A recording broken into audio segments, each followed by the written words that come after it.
అమ్మా రాణమ్మ, పౌర్ణమి ఘడియలు ఆసన్నమయ్యాయి.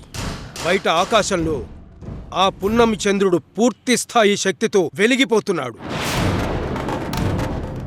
ఇదిగో ఈ పసుపు నీళ్లను, ఆ నాగమణిని తీసుకెళ్లి తులసి కోట చుట్టూ 3 సార్లు ప్రదక్షిణ చేసి ఆ నాగమణిని అక్కడ పెట్టి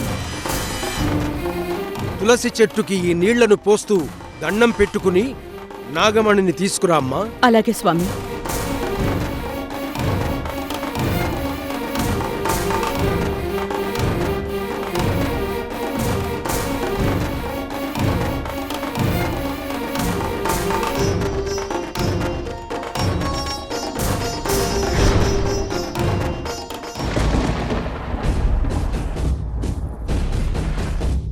కాలం మన వైపుకి తిరిగింది తామసి. ఆ రాణమ్మ అక్కడున్నంతసేపు ఆవిడ చుట్టూ ఉన్న దైవశక్తి వల్ల మనమేమీ చెయ్యలేకపోయాం. కార్తీక గడప దాటి మన మాయ లోపలికి ప్రవేశించలేకపోయింది.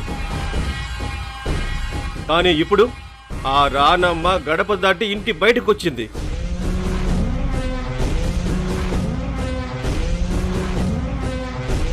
అంటే ఇప్పుడు ఆ ఇల్లు రక్షణ లేని కోటలాగా మారిందంటావా తక్షక?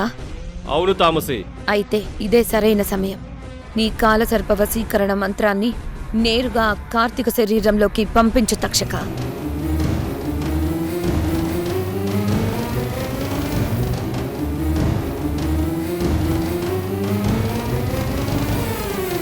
ఆ మంత్రశక్తి ఎప్పుడైతే కార్తీకని తాకుతుందో అప్పుడు తనలో నిద్రపోతున్న ఆ విషసర్పం ఒక్కసారిగా ఉగ్ర రూపంతో ఉజ్జృంభిస్తుంది.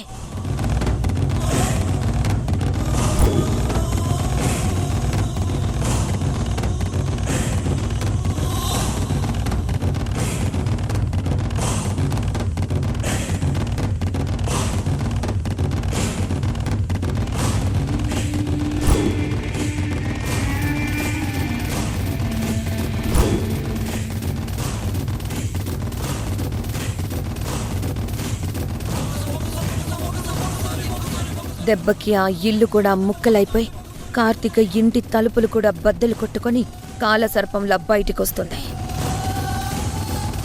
వెంటనే వశీకరణ మంత్రాన్ని ప్రయోగించు తక్షక.